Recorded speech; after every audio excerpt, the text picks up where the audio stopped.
بسم الله الرحمن الرحیم. سلامونه درنو ملګرو، ستړي مشئ، ستاسو د ټولو د وخت په خیر وي.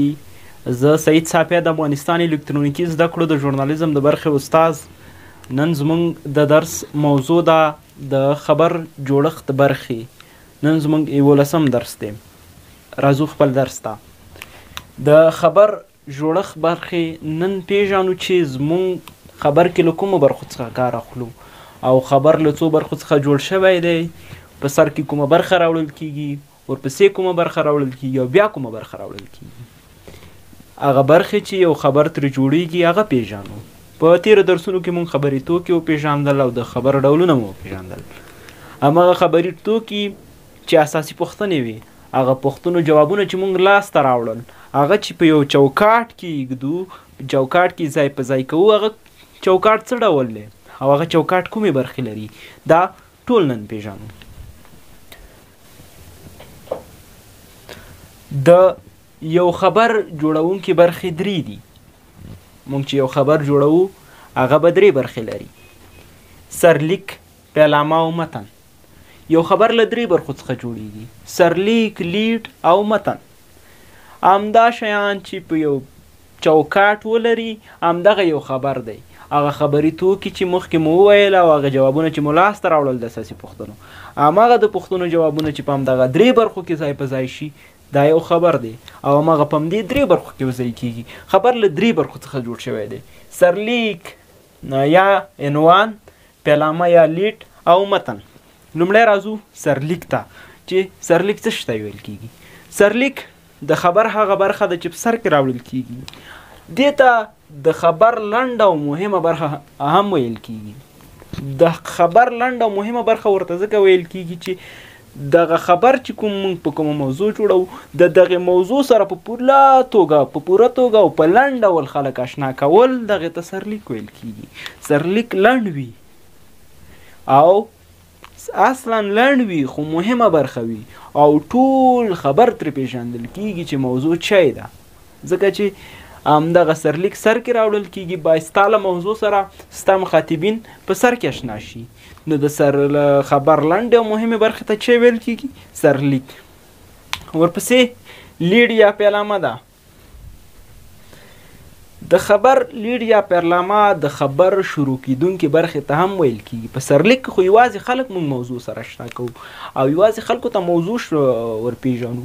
زمونږ خبر چې شروع کیږي هغه له لیډ څخه شروع کیږي. لیډ د خبر د پیل برخه ده او دلته باید خبریالان کوشش وکړي چې له خبر ته له هغې زاویې راتاو شي چې ډېره جالبه وي او ډېر جالب اړخ ولري او خلک داسې په تلوسه کې سره واچوي تر څو خلک مجبور شي، دغه مخاطبین مجبور شي چې خبریال خبر تر پایه واوري یا تر پایه یې ولولي، تر پایه یې وګوري. لیډ د خبر تر ټولو مهمه برخه ده چې خبر پې شروع کیږي. د خبر د پیل برخه او د خبر سریزه ورته هم ویل کیږي. دلته په لیډ کې هغه اساسي پوښتنې چې موږ ویلي وو له هغې څخه باید 2 یا 3 جواب شي. د 2 ته حد اقل باید جواب وویل شي او هغې د له داسې زاویې څخه ورته باید خبریال راتاو شي چې ډېر جالب اړخ ولري او خبریال باید دا تجربه له ځان سره ولري چې کومه زاویه مخاطبینو ته جالبه ده او کومه زاویه کولی شي چې مخاطبین خبر تر پایه ځان سره پاتې کړي. باید لیډ کې داسې موضوعات راوړل شي ځکه لیډ د خبر پیلودونکو برخې ده. لیډ ته د خبر هغه برخه ویل کېږي لکه انسان په بدن کې چې سر وي. د انسان په بدن کې سر ډېر زیات ارزښت لري ځکه چې سر کې سترګې هم شته، شامل دي خوله، ژبه، ډېر شیان، غوږونه، دا ټول په سر پورې شامل دي. نو د بدن مهمه برخه سر ګڼل کیږي. د همداسې د خبر لپاره لیډ هم داسې دی لکه د بدن لپاره سر.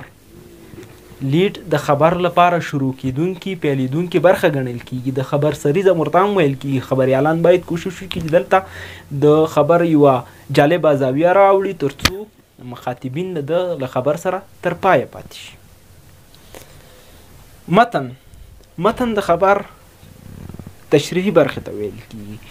هغه مسایل چې په لیډ او سرلیک کې پاتې شول هغه ټول بیا په متن کې راوړل کیږي. په متن کې بیکګراوند هم شاملیږي، شالید چې ورته ویل کیږي دا هم په د متن یوه برخه ده. هغه څه چې د سرلیک او لید څخه پاتې شي هغه په متن کې راوړل کیږي. نن مو وویل چې خبري توکي مې مخکې ویلې وي، د خبري توکو چې اساسي پوښتنې وي هغه اساسي پوښتنو جوابونه په دغه چوکاټ کې اچول د خبر جوړښت دی، او دا درې د خبر جوړښت جوړېدونکې برخې دي، سرلیک دی، متن دی او لیډ دی. لومړی په خبر کې سرلیک راوړل کیږي چې د خبر لنډ او مهمه برخه ورته ویل کیږي، یوازې له موضوع سره پکې خلک اشنا کیږي.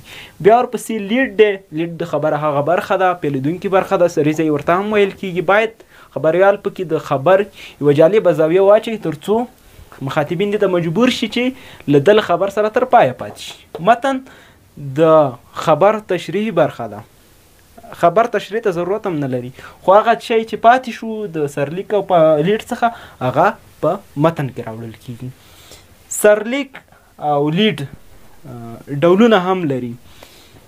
مونږ یې د سرلیک ډولونه نن وایو، دا چې د لیډ ډولونه بیا یو څه زیات دي هغه به په راتلونکي درس کې ووایو. سرلیک درې ډولونه لري: اصلي سرلیک، پاسینی سرلیک او لاندینی سرلیک. اصلي سرلیک هغه سرلیک ته ویل کیږي چې د اساسي پوښتنو دوه یا درې پوښتنو ته پکې جواب ویل شي. یو وخت په اروپایي هیوادونو کې په سرلیک کې اصلي سرلیک کې اساسي ټولو پوښتنو ته جواب ویل کېدو، خو وخت تېرېدو سره خبریالانو او ژورنالیزم پوهانو سرلیک کې نور ډولونه هم رامنځته کړل او سرلیک ډېر اسان کړو او تر دې کچې راوستو چې سرلیک یوازې د خبر مهمه برخه په لنډه توګه وړاندې کیږي چې یوازې خلک له موضوع سره اشنا شي. اصلي سرلیک هم اوس هم داسې دی، د خبر مهمه برخه پکې په لنډ ډول یوه دوه درې پوښتنو ته پکې جواب ویل شي، یا په کل کې د خبر ټولو برخو ته یعنې خبر ټولو پوښتنو ته په لنډ ډول جواب ویل له اصلي سرلیک څخه عبارت دی. دا د بیا د خبریال کمال پورې اړه لري چې هغه څومره تجربه لري، هغه د هغې تجربې پورې اړه لري چې په کمو کلمو کې څنګه وشي کولی چې خپل خبر په ښه ډول سره خلکو ته روښانه کړي. په سرلیک کې باید ستا له خبر سره ټول خلک اشنا شي. خبریال باید دا کمال ځان سره ولري چې په سرلیک کې ټول خپل موضوع خلکو ته په لنډو ټکو کې وړاندې کړي تر څو خلک له موضوع سره اشنا شي. پاسینی سرلیک له اصلي سرلیک څخه د پاسه راوړل کیږي او لاندینی سرلیک د اصلي سرلیک څخه لاندې راوړل کیږي. د پاسینی او اصلي سرلیک ته بیا په مطبوعاتو کې زیاته توجه کیږي ځکه چې هلته راوړل کیږي، زیاتې اوس په دغه انلاین رسنیو کې هم ورته او توجه کیږي او راوړل کیږي. ګرانو لیدونکو، زموږ د نن درس موضوع د خبر جوړېدونکې برخې یا د خبر جوړښت برخې. د خبر جوړېدونکې برخې درې دي: سرلیک، لیډ او متن. له دغې درې برخو څخه خبر جوړېږي، د علاوه بل هیڅ ډول خبر نه جوړېږي. خبر چې جوړېږي دغه درې برخې به لري، هر ډول خبر چې جوړېږي دا درې برخې به له ځان سره لري چې بیا سرلیک په درې ډوله: اصلي سرلیک، لاندینی سرلیک او پاسینی سرلیک. د لیډ ډولونه زیات دي، هغه به په راتلونکي درس کې ووایو. له تاسې ټولو مننه چې زموږ نننۍ ویډیو مو تر پایه وکتله او راسره پاتې شوئ. که زموږ چینل مو نه وي سبسکرایب کړی، درسره سبسکرایب یې کړئ او د بیل علامه ووهئ تر څو زموږ راتلونکي درسونه لومړی تر تاسې در ورسیږي. مننه.